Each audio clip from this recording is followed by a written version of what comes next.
to worship in the midst of this Coronatide.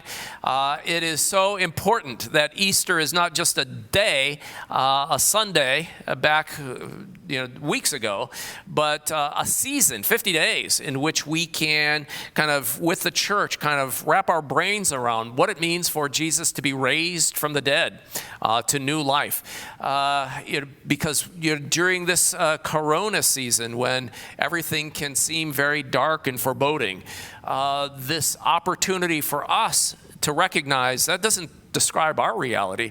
Our reality is that the creator of the universe is able to be present with us, to see us, and to have a relationship with us. And so it provides, as we worship him and as we come into relationship with him, it provides the strength to be able to deal with the challenges of the world around us. So that includes the corona virus. It's, Jesus is not afraid of the coronavirus. What he does is he wants to be with us. And so today in particular, in the Easter season, we celebrate a particular way of Jesus relating with us. And that has to do with as our Good Shepherd. So today is Good Shepherd Sunday.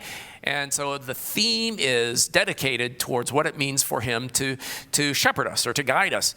And so for us to be able to see how we fit into that kind of a relationship with him is a little challenge, because we in general don't live in an agricultural society the same way that they did during Jesus' time. So most of us don't even know a shepherd, let alone what it means to be a shepherd or to be in relationship to sheep.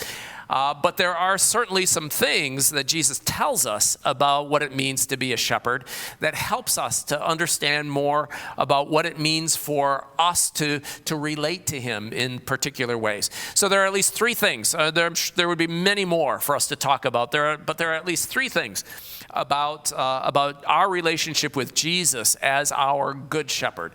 And the first is that he like a good shepherd has a relationship with the sheep. In part, that means that he knows them. He knows their idiosyncrasies. He knows the personalities of each individual one. He's named them. So it says he's called them each by name.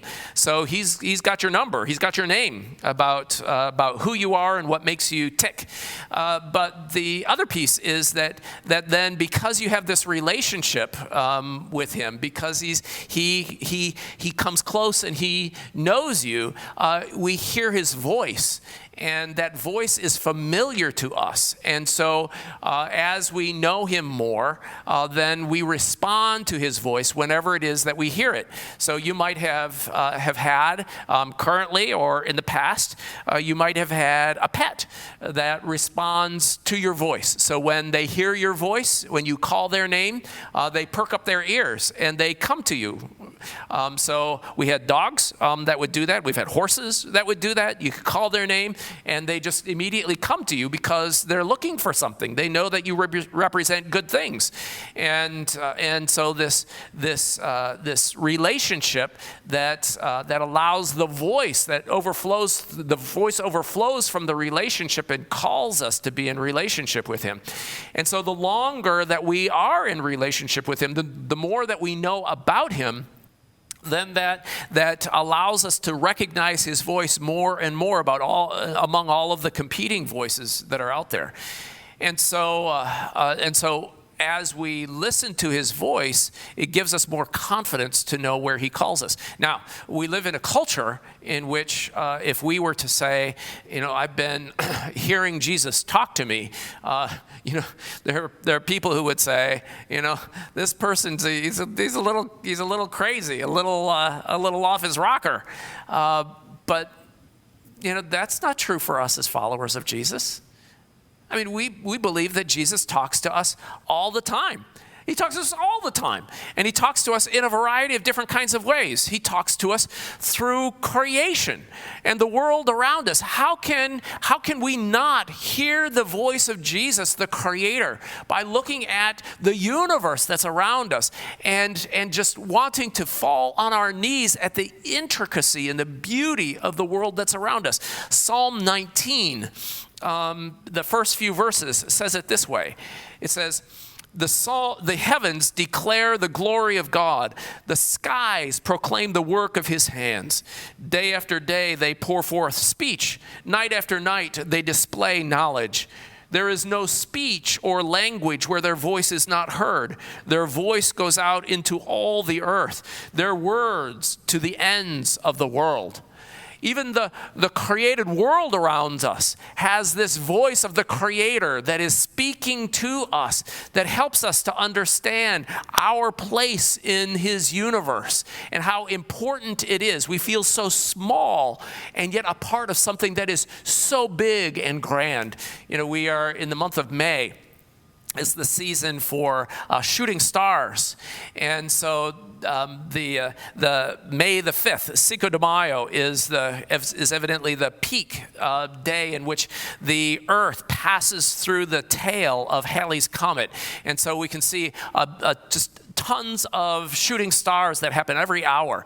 And so to go out when it's dark in a clear sky to see all of the stars and the planets in their courses, and to be able to see these shooting stars and to recognize, just the grandeur, just how huge, with the billions of other planets and the billions of stars that are out there, that we're able to be here and to see and to be a part of all of this.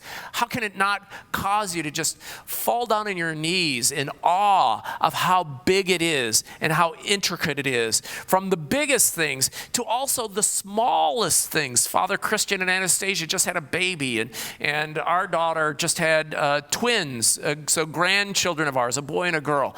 And we haven't been able, because of the coronavirus, to see any of these children.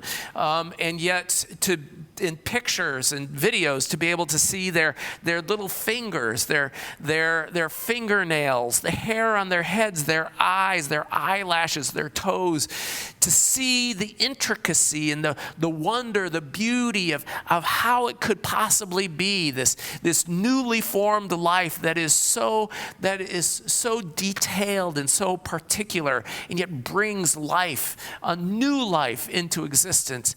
It's astounding. It causes awe from us and brings us to the place of worshiping the mind, the grandeur of the Creator who allows all of this to be.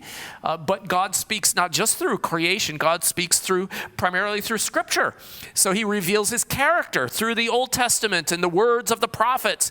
And as they cry out against injustice in the world and sculpt out for us what a just world ought to be like, into the New Testament, where we see Jesus in his teaching and hear the good news of his resurrection that we celebrate during this season. All of these ways in which God speaks to us to reveal himself to us so that we can understand the character of God. And then he speaks not just through creation and Scripture, but he also speaks through other people. People who are spiritually attuned, people who are wise, people who have seen tough times and have been successful in being able to mount them through the power of God through them, or to be able to bring wisdom to us about how to deal with the challenges of life, who bring for us a sense of humility and wonder about the kinds of things that God has done and the stories of how it is that God has intervened in their lives. God speaks to us through other people all the time, whether sometimes they know it or not. God speaks to us and we hear his voice. So this sense for us of the more of a relationship that we have with him, the more our ears are tuned to his voice, to be able to perk up our ears and to be able to come to him when he calls us. But we know that his voice is not the only voice, which is why our relationship with him is so important. But there are other voices out there that are calling to us, and they are dangerous voices. We live in a world in which there is evil, and there are people who embody the values of evil, and they seek to manipulate and to control and to use force in order to be able to have their way, especially with folks who are innocent, or children, or people who are isolated or defenseless, evil people who prey and take advantage of them. And so the need for the shining of a light into the situations of injustice and darkness. but the greatest wolves and thieves, as Jesus talks about and warns that there are thieves and wolves that are out there that seek to devour and to scatter the flock. The greatest wolves are not the wolves that are outside of us, but the wolves that are inside of us. Those forces that are inside of us that threaten to take away the spiritual life that's inside of us. Those voices that would tell us we're not created as in the image of God. We are not beautiful in his sight. There is no such thing as forgiveness for the things that we've done in the past. There's no sense that God is somehow with us, but rather he's washed his hands of us, given us up as losers. Those are the things that set us up for these sins in our lives, the lust and the greed and the hypocrisy that strangle our spiritual lives and leave us spiritually bankrupt.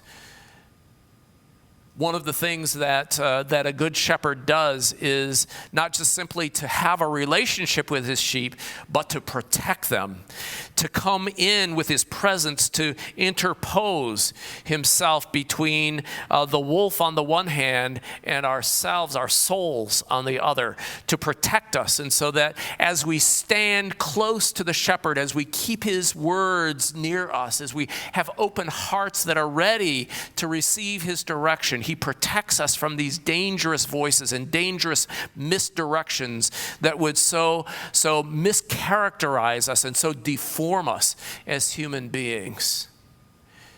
And then, not only does he have a relationship with us, not only does he protect us from the things that would do us harm, but he also leads us then. He leads us to places that are bountiful.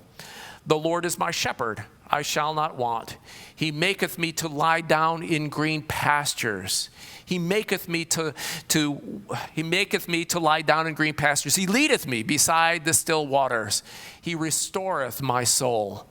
These green pastures and streams where the sheep can come and there's just bounty that's there. You know, for us, when we see a green field, it looks beautiful, but when a sheep sees a green field, that's a bouquet. It's a smorgasbord. It's bountiful. They can't wait to jump in to be able to sample the sweet grass that's there because it's in accord with their nature. And the more that they eat this nutritious grass, and they are able to drink this cool, still water, and they're able to rest, they produce more and more wool and more milk. They're able to be productive and have young lambs and really to be able to thrive and to prosper. J.B. Phillips, in his book, it's not J.B. Phillips, it is, let me tell you, Philip Keller, thank you. Philip Keller, in his book, A Shepherd, looks at the 23rd Psalm. Philip Keller is a shepherd, and he's reflecting on what it means to be a shepherd in the light of the biblical story about the Good Shepherd and the 23rd Psalm. And he reminds us that as we look at green pastures, they don't just happen. I always think that these green pastures are beautiful and it's just naturally how they are. But he says that's not true at all. He says the green pastures are green and verdant because the shepherd has worked them. Because he knows that the sheep are delicate and that they're able to misstep and they can be easily hurt. And also the grass that's growing there is not necessarily what's going to be bountiful or good for them. And so the sheep comes and the shepherd comes and he plows the field. He gets rid of all of the rocks. He makes sure that the ground is level so that there are no holes that the sheep can step in order to break a leg. And so this field that's bountiful is the result of the hard work of the shepherd.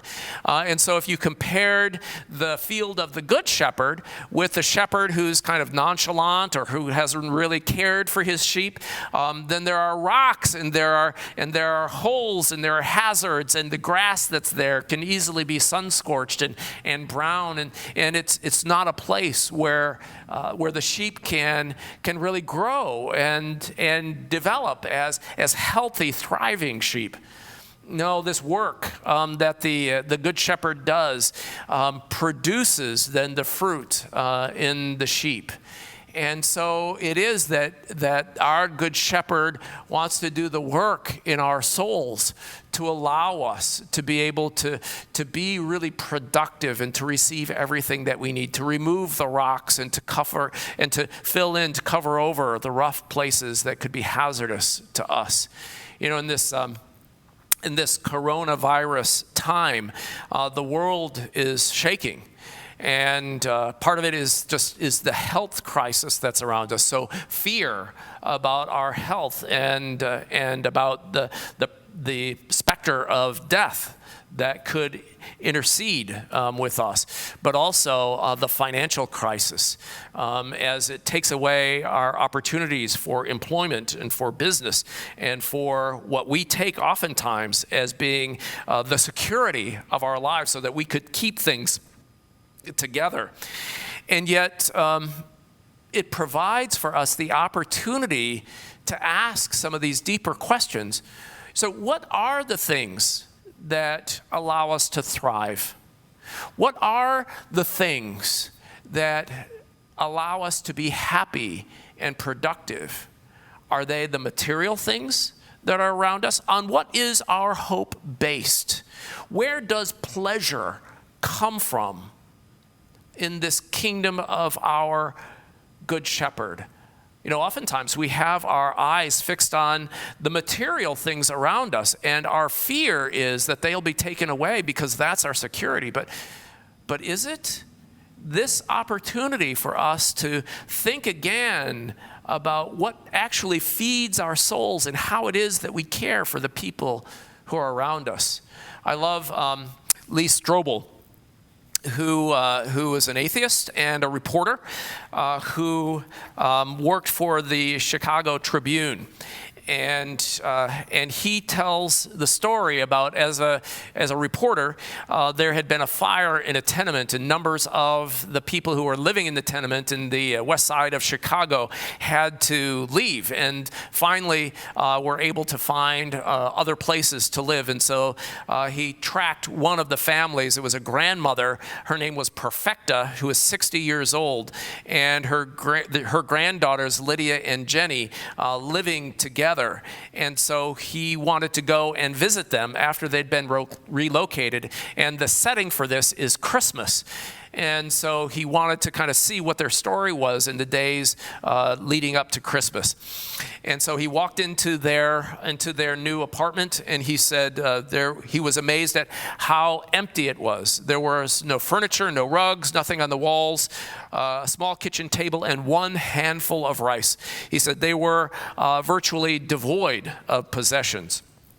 So much so that the 11-year-old granddaughter Lydia and her sister, 13-year-old Jenny, owned only one short-sleeved dress each, plus one thin gray sweater between them. And when they walked the half mile to school, now this is in December in Chicago, through the biting cold, Lydia would wear the sweater for part of the distance and then hand it off to her shivering sister, who would wear it the rest of the way. But he says, despite their poverty and the painful arthritis that kept Perfecta, the grandmother, from working, she still talked confidently about her faith in Jesus. She was convinced that he had not abandoned them. I never sensed despair or self-pity in their home, he says. Instead, there was a gentle feeling of hope and peace. And that began to stir some disquiet in his own mind, in his own soul, as he began to reflect on what he saw with them. He says, I continued to wrestle with the irony of the situation. Here was a family that had nothing but faith, and yet seemed happy, while I had everything I needed materially, but I lacked faith. And inside, I felt as empty and barren as their apartment. that sense of emptiness for him continued to gnaw at him. He wrote his story, his profile about this family, published it in the newspaper, and then a couple weeks later, on Christmas Eve, decided that he would go back and visit this family to see how they were doing. When he went in to their apartment, he was surprised at the bounty of what he saw there, because people had read his article and had sent in gifts for this family to enrich their Christmas. He says he saw new furniture, appliances, rugs, a large Christmas tree, stacks of wrapped presents, bags of food, a large selection of warm winter clothing, etc. All of these things. And so people had responded to his article. And then he looked at what they were doing in the midst of it all, and he saw that they were making a list. And he asked what the list was about, and they said it was a list of all of the people that they were going to be giving these things away to. And so he was shocked, and he said, "Why are you doing that?" And Perfecta, the grandmother, said, "Our neighbors are still in need. We cannot have plenty while they have nothing. This is what Jesus would want us to do." That, he says, blew me away. If I'd been in their position at that time in my life, I would have been hoarding everything. I asked Perfecta what she thought about the generosity of the people who had sent all these goodies. And again, her response amazed me. She said, "This is wonderful. This is very good," gesturing at all of the things that had been sent. "We did nothing to deserve this. It's a gift from God, but it's not his greatest gift. No, we celebrate that tomorrow on Christmas. The greatest gift is Jesus." Well, now he was really in conflict. Here was this family that should have been cursing God, but yet they were blessed. Here is this family that now had received all of this largesse, but they were giving it away. And through the entire time, praising God for the presence of Jesus in their life. He said that they had peace despite poverty, while I had anxiety despite plenty. They knew the joy of generosity, while I only knew the loneliness of ambition. They looked heavenward for hope, while I only looked out for myself.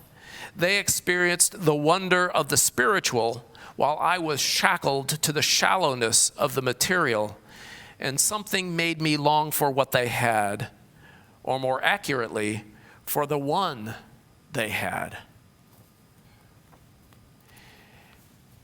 You know, this time of the coronavirus has shaken our community, it's shaken our nation, and it's shaken the world. It shakes the foundations of the things that we traditionally would have said give us hope and confidence for the future. But to what extent is that true for God's kingdom or for the kingdom of our Good Shepherd? The coronavirus shakes this world, but his kingdom remains unshaken. In this world, our hopes wobble and are insecure, but in his kingdom, hope and faith and love remains stable and secure and lasts forever. This time of the coronavirus is a wonderful, great opportunity for us to reflect on what do we base our lives, the things that we hope for, the things that we dream. How is it that we define what is the good life, the bountiful life, what it means to be blessed? Is it simply in material terms, as important as those are? But is it also in the presence of God's kingdom in our life, where we know that we can give ourselves in service to one another, where we live on the largesse of the God who's created the universe around us and allows us to sample his bounty so that we can produce fruit that will last and bless the people who are around us. the world of God's kingdom is a rich place that satisfies our desires, our deepest hunger and thirst. So, the gift of this season of Easter, in which we know that our Good Shepherd has raised from the dead and has given us new hope, the opportunity to rethink how it is that we live our lives, what it is that our lives are based on, and to be able to look forward to the future that is bright and shining with a promise of his kingdom and of his love. Alleluia. Christ is risen. The Lord is risen indeed. Hallelujah. So let's stand together and affirm our faith by using the form of the Nicene Creed.